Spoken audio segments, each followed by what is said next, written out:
अगर आपने इस टेस्ट को क्रैक करना है तो जो इसकी टिप है, जो सबसे इंपॉर्टेंट बात है जो मैं आपको अब बताने वाला हूं, वो ये है कि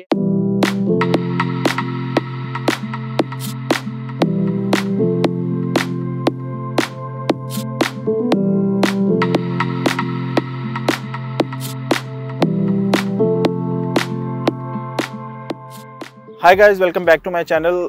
आई hope you are all doing well. तो इस वीडियो में हम बात करने वाले हैं कि आप किस तरह से G2 को स्किप करके डायरेक्टली G लाइसेंस के लिए अपेयर हो सकते हो। तो बिना वक्त ज़ाया किए आए स्टार्ट करते हैं। जब भी आप में से कोई इंडिया या पाकिस्तान से आएगा तो उसने सबसे पहले क्या करना है कि अपने ओरिजिनल लाइसेंस अपने साथ लेके आना है। इसमें सबसे इंपॉर्टेंट बात जो है वो ये है कि आपका जो लाइसेंस है वो 2 साल या उससे पुराना होना चाहिए। मतलब उसमें जो एक्सपीरियंस है वो 2 साल या उससे ज़्यादा का होना चाहिए। वो अपना लाइसेंस लेके आप जाओगे अपनी कॉन्सुलेट में, और कॉन्सुलेट में जाके वो आपको एक फॉर्म देंगे, वो आप फॉर्म फिल करोगे। उसके बाद वो वेरीफाई करके बताएंगे कि आपका लाइसेंस वेरीफाई है या नहीं है। जब मैं अपना ये लाइसेंस करवाने के लिए वॉन गया था, क्योंकि पाकिस्तानी कॉन्सुलेट जो है वो वॉन में है, वहाँ से जाके मैंने अपना ड्राइविंग लाइसेंस जो है वो वेरीफाई करवाया था। वो जो वेरिफिकेशन लेटर आपको मिलेगा, वो लेटर लेके आप आओगे अपने ड्राइविंग टेस्ट सेंटर में।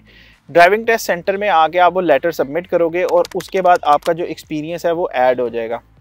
जब आपका एक्सपीरियंस ऐड हो जाएगा तो अब आप क्या कर सकते हो कि अब आप डायरेक्टली G टेस्ट दे सकते हो। बट इसमें सबसे इंपॉर्टेंट बात ये है कि आपके पास G टेस्ट को क्लियर करने का चांस जो है वो सिर्फ और सिर्फ एक होगा। लेट्स सपोज अगर आप G टेस्ट में फेल हो गए ड्यू टू एनी रीज़न, तो उसके बाद आपको फिर उसी तरह से G2 करना पड़ेगा और उसके बाद आप दोबारा G दे सकते हो। वेरिफिकेशन लेटर लेके आप जाके ड्राइव टेस्ट सेंटर में जमा करवाएंगे तो आपका एक्सपीरियंस ऐड हो जाएगा। अब आप क्या करेंगे, G की अपॉइंटमेंट बुक करेंगे। आप ड्राइव टेस्ट इस तरह से वेबसाइट है जहाँ पे भी आपने ड्राइव टेस्ट देना होगा, आप वो सिलेक्ट करेंगे। जैसे मैंने ओकविल में दिया था, जो भी गिवन डेज होगा या टाइम स्लॉट होगी उसको आप सिलेक्ट करके आप अपनी अपॉइंटमेंट बुक करोगे। उसके बाद यहाँ पर आप आओगे, आप आके G1 क्लियर करोगे। G1 वही है, MCQs बेस्ड है, जो मैं अपनी पिछली वीडियो में बता चुका हूँ, जिसका लिंक डिस्क्रिप्शन में है, वो देख लेना कि G1 में क्या क्या आता है। आप G1 क्लियर कर लोगे। जो आप अपना पाकिस्तान या इंडिया से जो आप अपना ओरिजिनल लाइसेंस लेके आए हो वो लेके आप जाओगे अपनी कॉन्सुलेट में।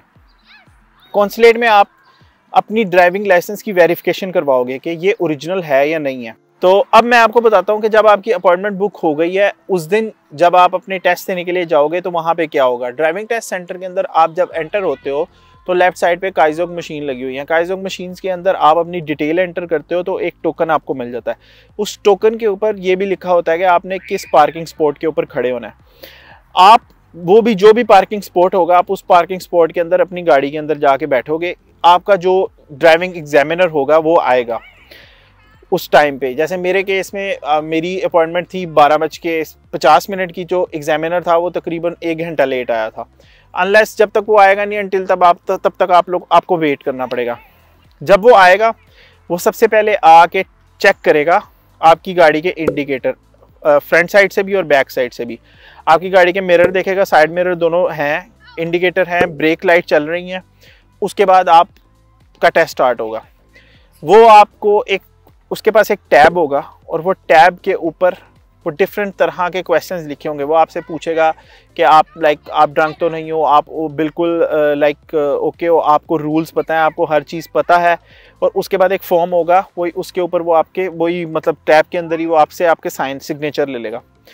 उसके बाद आपका टेस्ट स्टार्ट होगा। जब आपका टेस्ट स्टार्ट होगा वो क्या करेगा, वो आपको बताता रहेगा कंटिन्यूसली। वो आपको देखेगा, उसने चेक क्या करना है कि ये बंदा ड्राइव किस तरह की करता है, ये लेन जो है वो सेफली स्विच करता है या नहीं करता, हाईवे किस तरह से मर्ज करता है। वो आपको बताई जाएगा कि टेक लेफ्ट, टेक राइट। वो आपको लेन चेंज करने का इस तरह से बताएगा कि change your lane to right when you feel safe. मतलब ऐसा नहीं है कि उसने आपको कह दिया कि राइट की तरफ लेन स्विच करो तो आप फ़ौरन कर लो।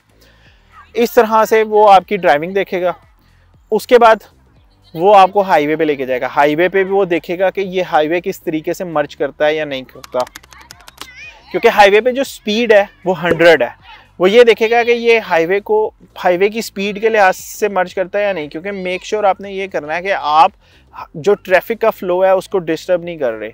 क्योंकि जो स्लो ड्राइवर होता है वो भी डेंजरस होता है और जो बहुत ज़्यादा फास्ट ड्राइवर होता है वो भी डेंजरस होता है। तो वो क्या करेगा, वो ये चेक करेगा कि ये जो स्पीड लिमिट है जो 100 है हाईवे मर्ज करने की, ये 100 स्पीड पे हाईवे पे मर्ज कर पाता है या नहीं कर पाता।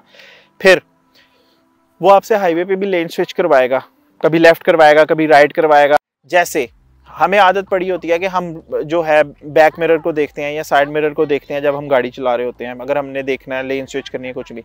यहाँ पे क्या कहते हैं कि आपने अपने ब्लाइंड स्पॉट को चेक करना है। वो आपने अपने ब्लाइंड स्पॉट को कैसे चेक करना है? अपनी प्रॉपरली गर्दन मूव करके करना है।